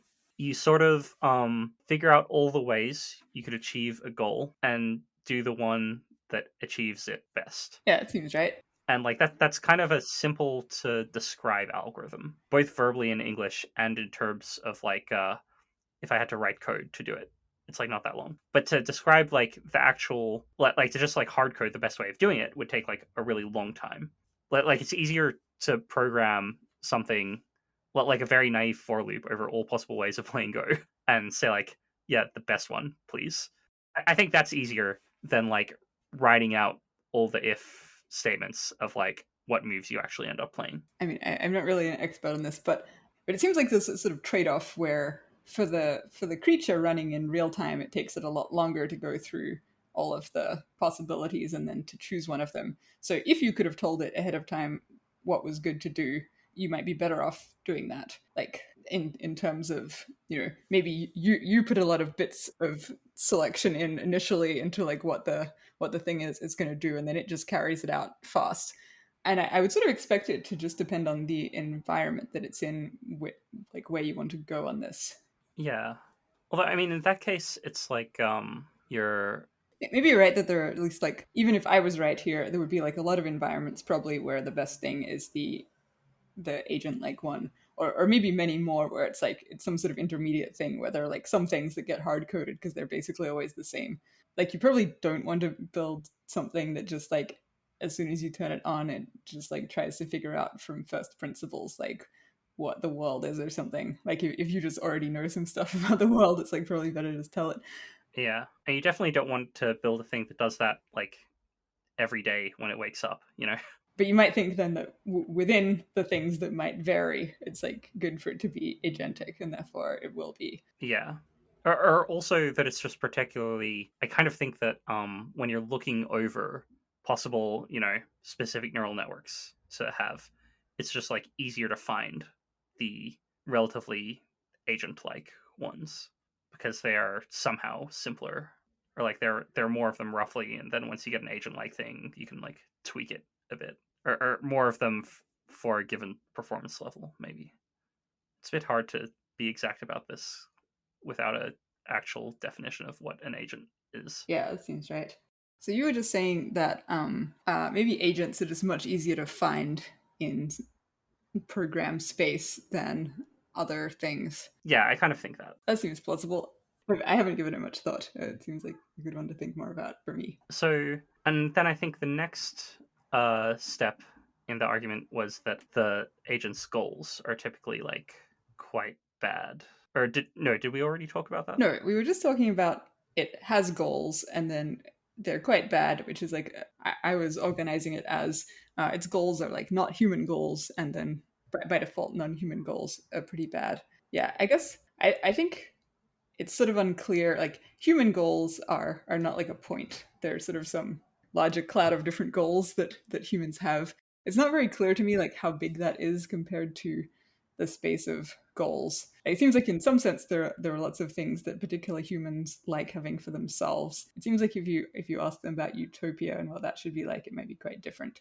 At least to me, it's like pretty unclear whether it's like for a random person if they got utopia for them, whether that would clearly be basically amazing for me or whether it has a good chance of being not good. I guess there's a question of like AI, if you tried to make it have human goals, how close does it get to like is it basically within that crowd of human like that cluster of human things but not perfectly the human you were trying to get, or is it like far away such that it's much worse than anything we've ever dealt with, where if it's like not perfectly your goals if we were trying to have it be your goals, but it's like way closer than my goals are to your goals, then you might think that this is like a step in a positive direction as far as you're concerned, or maybe not, but like it's at least not much worse than having other humans, except to the extent that like maybe it's much more powerful or something and isn't exactly anyone's goals.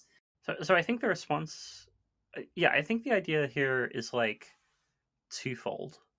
Like, firstly, there's just some difficulty in like specifying like what do I mean by human goals if I'm trying to like load that into an AI, like what kind of program would like generate those. Okay, there are three things. One of the things is that. The second thing is some concern that like, look, if you're just searching over a bunch of programs to see which program does well on some metric, and you think the program you're getting is doing some kind of optimization, like there are probably a few different metrics that fit well with like succeed. Well, like if you have objective A, you could probably have like objectives B, C, D, and E that also motivate you to do good stuff in the like couple of environments that you're training your AI on. But like perhaps B, C, D, and E might imply very different things about the rest of the feature. For instance, B could be like, you know, one example of a goal B would be play nice until you see that it's definitely the year 2023, in which case go wild. I think the claim has to be like, firstly, that it's like that there is such Sorry, such a range. a range of goals such that if an optimizer had that goal, it would still look good when you're testing it, which is basically how we're picking AI algorithms. And you have to think that range is like, yeah, it's big in that it's like much larger than the range you'd want, than like an acceptable range of like, you know, within like human error tolerance or something. Yeah, I think like their listeners can refer back to episode 4 with Evan Hubinger for some discussion of this. But I'm wondering, like, yeah, what do you think about that line of argument? Yeah, I guess so. It sounds like you're saying like, all right, there's sort of two ways this could go wrong. Where one of them is like, yeah, we try to get the AI to have human goals, and we do it sort of imperfectly, and so then it's bad, which is more like what people were concerned about further in the past. And then more recently, the sort of like Evans line of argument that's like, well, whatever goals you're even trying to give it, it won't end up with those goals because like you can't really check which goals it has. It will potentially end up like deceiving you and having some different goals. I see those as more unified than they're often presented as, actually. Yeah, everyone. Okay, now you're interviewing me, and I get to go on a rant. I feel like everyone keeps on talking about, like, oh, everybody's like totally changed their mind about how AI poses a risk or something. And I think some people have, or I don't know, I've changed my mind about some things, but like both of the things there seem to me that they fit into like the difficulty of writing a program that like gets an agent to have the motivations that you want it to have. Yeah, that seems right. There's this problem of specification. Part of the problem of specification is you can't write it down, and part of the problem of specification is like there are a few blocks in learning it, right? Like firstly, it's hard to come up with the formalism that works like on distribution, and then it's hard to like come up with like a formalism that also works off like that also works like in worlds that you didn't test on. To me, these seem more unified than they're like typically presented as. But I don't know. When lots of people agree with me, often I'm the one who's wrong. It seems like they are or to me it seems like they're unified in the sense that like there's a basic problem that we don't know how to get values that we like into an AI, and they're maybe different in that it's like, well, we considered some different ways of doing it and each one didn't seem like it would work. One of them was like somehow write it down or something. I guess maybe that one is also like try to get it to learn it, but without sort of paying attention to this other problem that would arise. Yeah, I don't know. They seem like sort of slightly different versions of a similar issue, I would say. In which case, maybe I'm mostly debating the non-mesa optimizer one, and then maybe the mesa optimizer one being Evan's one. That being the one about optimizers found by search. Yeah, like originally you might think, all right, if you find an optimizer by search that like looks very close to what you want, but maybe it's like not exactly what you want, then like I don't know, is it that bad? It's like if you make a thing that can make faces, do they just look like horrifying things that aren't real human faces once you set them out making faces? Like no, they basically look like human faces, except occasionally, I guess. So maybe that's a counter argument, but I mean, sometimes they have bizarre hats, but that doesn't seem like too bad. I think sometimes like they're kind of melting in green or something, but yeah, I assume that gets better with time. But that's like, oh, like you're missing the mark a little bit, and how bad is it to miss the mark a little bit? Where like I guess that there's some line of argument about like value is fragile, and if you miss the mark a little bit, it'll be catastrophic. Whereas the mesa optimizer thing is more like, no, you'll miss the mark a lot because in some axis you were missing it a little in that it did look like the thing you wanted, but it turns out there are things that are just extremely different to what you wanted that do look like what you wanted by your selection process or something. And I guess yeah, that seems like a real problem to me. I guess given that we see that problem, I don't have strong views on how hard it is to avoid that and find a selection process that is more likely to land you something closer to the mark. Yeah, I should say we haven't seen the like most worrying versions of this problem. Like that there are not yet. There have been cases where we trained something to play Atari, and it sort of like hacks the Atari simulator. But there have not really been cases where we've trained something to play Atari, and then it looks like it's playing Atari, and then like a month later, it is like trying to play chess instead or something like that, you know. And yeah, so it's not quite the case that oh, this I'm just talking about a sensible problem that everyone that we can tell exists. If it's like intrinsically a hard to know it exists problem though, if the problem is like your machine would like pretend it was a different thing to what it really is, like it's sort of naturally confusing. I guess we've now gone to both the like questions of like AI having different goals to humans and like slight differences being extremely bad. Yeah, then perhaps there's the other prong here of the AI being terrible, which is that if it wanted a future that we hate, it would destroy everything. Or somehow get a future that we hate. Where maybe I have more to say on the slow getting a future that we hate, where I guess a counter argument to the first one is like it's just like not obvious whether you should expect it to just rapidly be extremely amazing, but perhaps there's some reason, like there's some chance for that.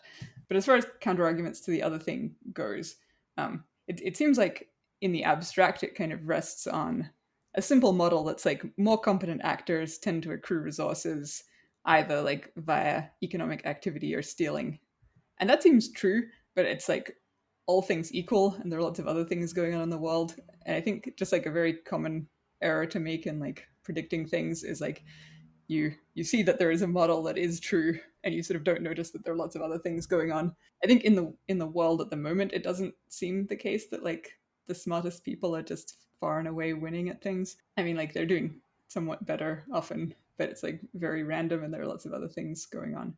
Huh. It does basically seem to me that people who are the most competent, not all of them are succeeding amazingly, but it seems like they have a way higher rate of amazing success than everyone else. And I don't know, whenever I hear stories about like very successful people, and they seem much more competent than me or anybody I know. And some people are really amazingly, seem to me to be really amazingly successful. I don't know if that matches my experience, but also I guess it could be true, and also just like a lot of like very competent people also aren't doing that well. Where it's like, yeah, it does increase your chance, but it's like such that the people who are like winning the most, everything has gone right for them. Like they're competent, and also they like have good social connections, and things randomly went well for them. Where still each of these is like not just going to make you immediately win. Yeah. But I mean, if you think that there's like some sort of relationship here and that we might get AI that's like much more competent than everyone else, then shouldn't we just like follow that line and be like, oh well, we might just get all the stuff. I mean, it seems like maybe that's what the model should be, but there are sort of other relationships that it might be like you might imagine that you just have to have a certain amount of like trust and support from other people in order to like be allowed to be in certain positions or get certain kinds of social power, and that it's quite hard to be like an entity who like no one is willing to extend that sort of thing to, who is like quite smart and still to get very far. Yeah. I mean, the hope is that you can trick people, right? That's true. It seems like for smart people trying to trick people in our world, I think they often do quite badly.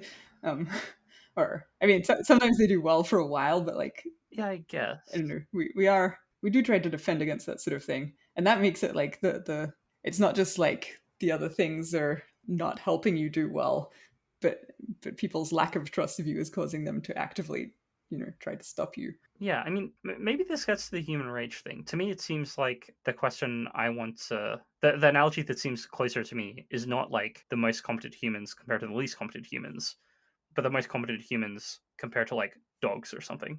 It's not actually very hard to trick a dog. Like, I'm not that good at tricking people, and I've tricked dogs, you know? Yeah, I mean, dogs are unusually trusting animals, but like, I don't know, I think other animals can also be tricked. that's fair. I guess, like when we were talking about the human range thing, it also seemed like reasonable to describe some animals' cognitive abilities of some sorts as like basically zero or something on some scales. So I somewhat wonder whether it's like, yeah, it's like you can trick all manner of animals that like basically can't communicate and don't have much going on in terms of concepts and so on. And like you can trick humans also, but it's like not just going to be trivially easy to do so. I mean, I think at some level of intelligence or something, or some level of capability and having resources and stuff, maybe it is. But also, if you're hoping to like trick all humans or something, or like not get caught for this, like, I guess clearly humans can trick humans pretty often. But if you want it to be like a long run sustainable strategy, Yeah, you need a combination of tricking some and outrunning the others, right? something like that.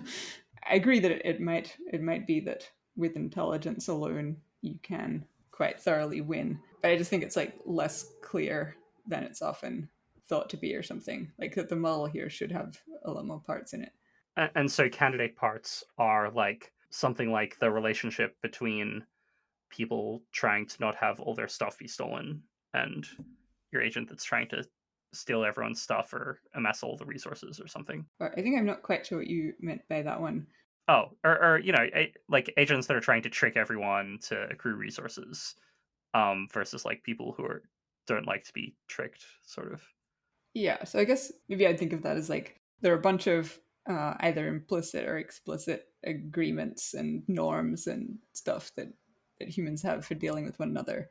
And if you want to do a thing that's like very opposed to, I don't know, existing property rights or expectations or something, that's often a lot harder than doing things that are like legal or well looked upon by other people. I think like within the range of things that are not immediately going to ring alarm bells for people, it's probably still like easier to get what you want if you're more trusted or have better relationships with different people or like in roles where you're allowed to do certain things. I'm not sure how relevant, or it seems like AI might just be in different roles that we haven't seen so far, or like treated in different ways by humans. But I think like for me, if like even if I was super smart and I wanted to go and do some stuff, it would sort of matter a lot like how other people were going to treat me, or like on what things they were just going to let me do them, on what things they were going to like shoot me or like just pay very close attention or ask me to do heaps of paperwork or Yeah, I think the argument has to be something like, look, there's some range of things that people will let you do, and like if you're really smart, you can find really good options within that range of things. And like the reason that that's true is that like somehow when human norms are constructing the range of things that we let people do, it's like we didn't think of all of the terrible things that could possibly be done, and we aren't just like only allowing the things that we are certain are going to be fine. yeah, that seems right. I guess it seems like partly we do sort of respond dynamically to things. Like if someone finds a loophole, I think we're often not just like, oh well, I guess you're right, that was within the rules. Like often we like change the rules on the spot or something. It's my impression, but you know, you might be smart enough to get around that also, to come up with a plan that doesn't involve anyone ever managing to stop you.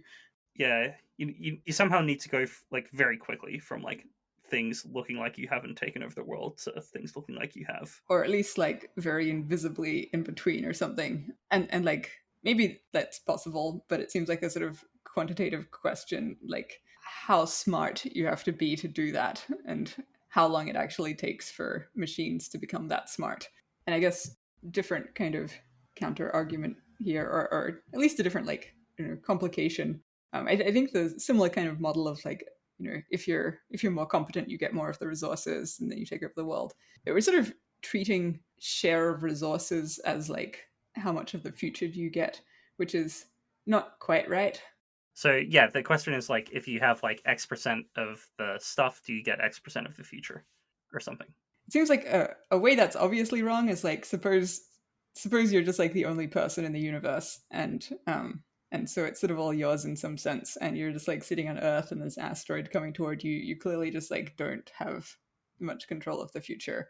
So there's also like I don't know. You could then maybe model it as like, oh yeah, there's a bunch of control of the future that's just going to like no one, and maybe you can kind of you know get more or something like that. I don't know. It seems like it would be nice to be clear about this model.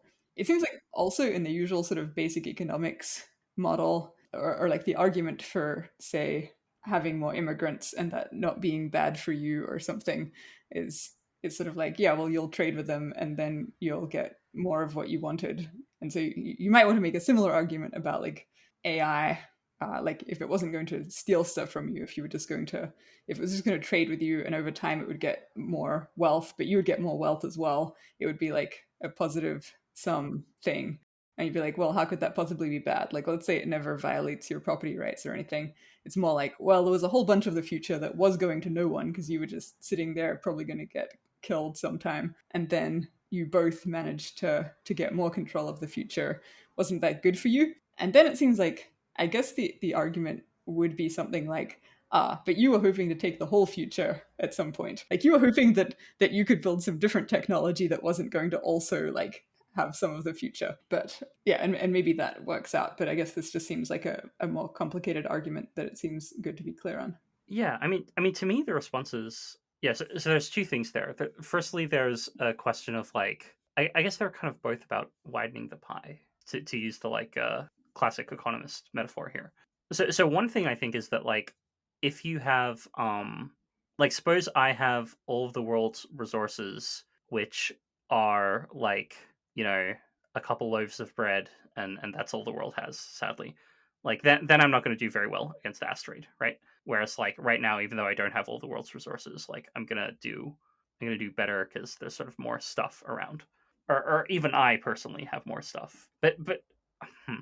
So in the AI case, yeah, I guess the thing is like if the AI has like, or if AI technology in general has like way more resources than me and is not like cooperative, then it seems the case that that's clearly going to be worse than a world in which like there's a similar amount of resources going around, but I and my friends have all of it instead of them being under the control of an AI system. Yeah, and as to the second thing, I don't know. My take is that yeah, the thing we should worry about is AI theft. I don't know. I don't have a strong reason to believe that these like terrible AI systems are going to like respect property rights. I don't know. Some people have these stories where they do, and it's bad anyway. But I don't know. It seems to me that like just steal stuff. You know.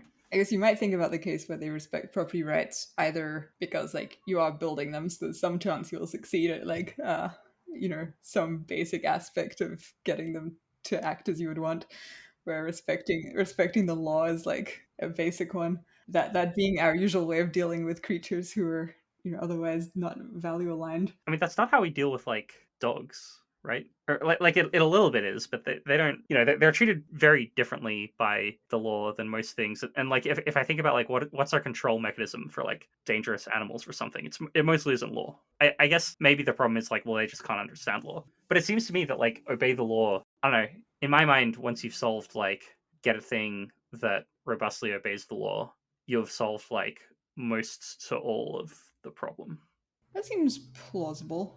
I think it's not super obvious to me, but Or like and in particular that seems like a hard thing to me. I agree it seems plausibly hard. I guess the other reason it seems maybe worth thinking about is just that, like, if you did get to that situation, it still seems like you might be doomed. Like, I don't know that I would be happy with a world where we trade with the AIs and they are great and we trade with them a lot and they get a lot of resources and they're really competent at everything and then they go on take over the universe and we don't do much of it. Maybe I would prefer to have just like waited and hope to build some different technology in the future or something like that. Yeah, I guess there's this question of like, is it a thing that's basically like human extinction? And you know, even out of the AI outcomes that are not basically like human extinction, perhaps some can be better than others, and perhaps we should spend some time thinking about that. I guess that's not what I was saying, but yeah, that seems seems potentially good. Oh, to me that seems almost the same as what you were saying.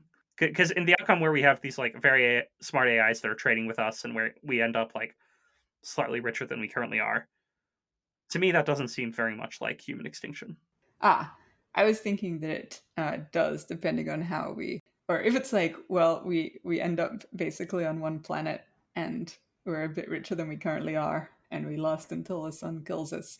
I mean, okay, maybe I wouldn't describe it as human extinction in that we didn't go extinct. However, as far as like how much of the possible value of the future did we get, supposing that the AI is doing things that we do not value at all, it seems like we basically lost all of it. Yeah, that seems right. I think this is perhaps controversial in the wider world, but not controversial between you and I. I'm definitely in favor of trying to get AI systems that really do stuff that we think is good and don't just fail to steal from us. Nice. Yeah, I don't know. I think maybe part of my equanimity here is thinking like, if you can get obey the law, then maybe it's just not too much harder to get like be like really super great for us rather than just merely like lawful evil. I probably have to think more about that to come to a very clear view. I guess I'm more uncertain. This is like, I guess we were talking earlier about the possibility that humans are mostly doing well because of their like vast network of socially capable culture accumulators. I think in that world, it's sort of less clear what to think of like super AIs joining that network. I guess it seems like the basic units then are more like big clusters of creatures who are talking to each other. It's sort of not clear what role super AI plays in it. Like, why doesn't it just join our one? Is that there's a separate AI one that's then like fighting ours? I don't know. Why would you think that? Like, it's just kind of like the basic a basic intuition I think people have is like, well, so far there have been like the humans, they're sort of the basic unit, and then we're going to have this smarter thing, and so anything could happen. But if it's more like, no, so far the basic unit has been like this giant pool of humans interacting with each other in a useful way, and there have been like more and fewer of them, and they have different things going on, and now we're going to add a different kind of node that can also be in a network like this. I guess it's just like the other argument. I feel like it doesn't, or the other intuition doesn't go through for me at least. I think I'm going to move on now. Yeah, so I guess I'd like to talk a bit more about you and AI impacts research. Yeah, so sort of circling back. So, what do you think? Hopefully, AI impacts. I don't know if you hope this. I hope that AI impacts will continue for at least 10 more years. I'm wondering, what do you think the most important question is for AI impacts to answer in those 10 years? And a bit more broadly, what would you like to see happen? I guess on the most important question, I feel like there are questions that we know what they are now, like when will this happen? How fast will it happen? And it seems like for like if we could become more certain about timelines, say such that we are like, it's like twice as likely to happen in the next little while than we thought it was, and it's probably not going to happen in the longer term. As far as like guiding other people's actions, I feel like it's maybe not that helpful in that you're just kind of like you're sort of giving one bit of information about like what should people be doing.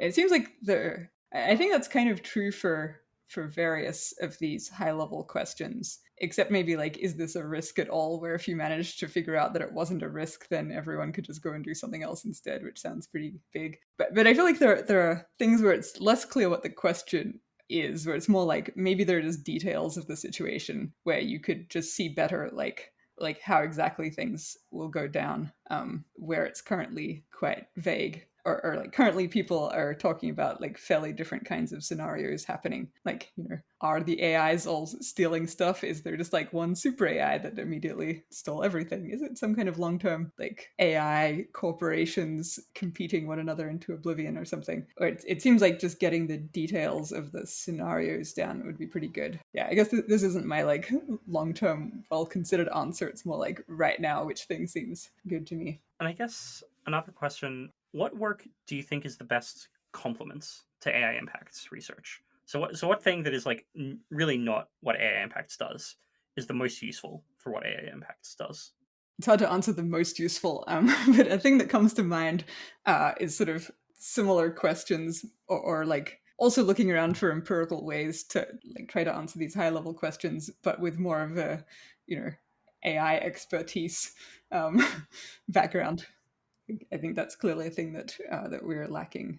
All right, sort of a meta question. Is there anything else I should have asked about AI impacts and your research and how you think about things? You could ask how it differs from like academia. Like, what is this kind of research? Yeah, I guess being in academia, that was very obvious to me. I'm curious how it seems to differ to you then. Oh, well, to me, it seems like academics. So partly there's the deliverable unit, right? Like AI, like there are some pages on this website, or one page in particular that I'm just remembering that was about the like time to solve various math conjectures, and the title is like, how long does it take to solve mathematical conjectures? And the body is like, we used this estimator on this data set. Here's a graph. The answer is this, Yeah. and that's the page, kind of. And like, it seems to me that academics tend to like producing longer pieces of work that are sort of better integrated, that are fancier, and that are like fancier in some sense. Yeah, that seems right. In machine learning, people love making sure that you know that they know a lot about math, you know? I'm curious what you meant by better integrated. You mean like into the larger literature? Yeah, or like it seems to me that AI Impacts has a bunch of pages, and they're sort of like they're kind of related to each other, but they're like an academic is going to write a bunch of papers that are like relatively, I think, more closely related to each other, whereas or like the kind of clusters of related stuff. It seems like there's going to be like more per cluster than maybe AI Impacts does. I think AI Impacts seems to be to me to be happier Jumping around. to write, yeah, just write like just answer one question and then move on to something totally different. Yeah, I think that's right. It does occur to me that maybe I don't know. Normally in these shows, I don't normally tell people what their research is. It's helpful though, because I mean, I think it's true that AI impacts is like different in those ways, and that is intentional. But I haven't thought about it that much in several years, so it's good to be reminded like what other things are like. I guess there's also the people who do it, like academics tend to like research being done or supervised by people who have done a PhD in a relevant field and like spend like a lot of time on each thing. Whereas AI impacts has more, I don't know, more, I guess more, maybe like more generalist is a way to summarize a lot of these things. Like more of it seems to be done by like philosophy PhD students taking a break from their programs, which sound terrible to me. That seems right. Yeah, I think part of the premise of the project is something like there is a bunch that you can figure out from kind of like a back of the envelope calculation or something often that is like not being made use of. And so often what you want to add value to a discussion is not like an entire lifetime of research on one detailed question or something. And so it's sort of like, okay, having done a back of the envelope calculation for this thing, the correct thing to do is like now move on to another question. And if you ever become like so curious about that first question or again, or like you really need to be sure about it or to get like a finer grained number or something, then like go back and do another level of checking. Yeah, I think that was part of it. I think I don't quite understand why it is that writing papers takes so long compared to like writing blog posts or something. It seems like in my experience it does, like even when there's sort of a similar level of quality in some sense. So I was partly hoping to just do things where at least like the norm is something like, okay, you're doing the valuable bit of like some sort of looking things up or calculation, then you're writing that down, and then you're not like spending 6 months, whatever else it is I do when I spend 6 months straight writing a paper nicely. Yeah, yeah, there is. It does seem easier to me. I think maybe I like care a lot more about the. Let's see. When I write a paper, I don't know how it is in your subfield, but in my subfield, in machine learning, papers sort of have to be 8 pages. Oh wow, okay. They can't be 8 pages in one line. So there's some amount of time being spent on that. Yeah, when I write blog posts, they're just worse than the papers I write, and I just spend 30 minutes writing the first thing I thought of, and I don't know. This is especially salient to me now because a few days ago I published one that got a lot of pushback that seems to have been justified. Yeah, there does seem to be something strange. I think another big difference is that we're often trying to answer a particular question and then we're using just like whatever method we can come up with, which is often like a bad method because there's just like no good way of answering the question really well. Whereas I think academia is like more methods oriented, like they know a good method and then they like find questions that they can answer with that method. At least is my impression. This is not how it's supposed to work. Or I know my advisor is very, yeah. So Stuart Russell, my advisor, has the take that like, look, the point of a PhD, and I think maybe he would also say the point of like a research career is to like answer questions about artificial intelligence and do the best job you can. And it's true that like people care more. I think people do care more about good answers to bad questions than bad answers to good questions. But there is at least, I don't know. Stuart's also a little bit unusual in his views about how PhD theses should be. I'm probably also being unfair. It might be that like in academia it's like you have to both you're at least trying to ask a good question and answer it well, whereas we're just like trying to answer a good question. Yeah, I think there's also this thing of like who's checking what. Like in academia, people are most of the checking is like, did you answer the question well? Like when your paper goes through peer review, nobody says like the world would only be $10 richer if you answered this question. They sometimes talk about interest, which is like kind of a different thing. So those are some differences between AI impacts and academia. Do more come to mind? I guess maybe a one that is related to your saying it's not well integrated. I guess I think of academia as being like not intended to be that integrated in that like it's sort of a bunch of separate papers that are kind of referring to each other maybe but not in any particular like there's not really like a high level organizing principle or something, whereas I guess with AI impacts it somewhat grew out of a project that was like to make really complicated workflows of different arguments for things. What's a workflowy? Oh, it's like software for writing bulleted lists that can sort of go arbitrarily deep in there, like in indenting.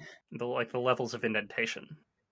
Right. And you can sort of zoom into like further in levels of indentation and just look at that. So you can just have like a gigantic list that is like everything in your life and so on. But I guess Paul Cristiano and I were making, I guess, what we called structured cases that were supposed to be arguments for instance, like AI is risky or something, or like AI is what is the biggest problem or something. And the idea was like there would be this top level thing and then there would be some nodes under it, and it would be like, yeah, if you agree with the nodes under it, then you should agree with the thing above it. And so you could look at this and be like, oh, I disagree with the thing at the top. Which of the things underneath do I disagree with? Oh, it's that one. All right, what do I disagree with under that, and so on. And this was quite hard to do in workflowy somehow, and it was like very annoying to look at. And so yeah, I guess one idea was to do a similar thing where each node is like a whole page where there's like some kind of statement at the top, and then the support for it is like a whole bunch of writing on the page, instead of that just being a huge jumble of logically carefully related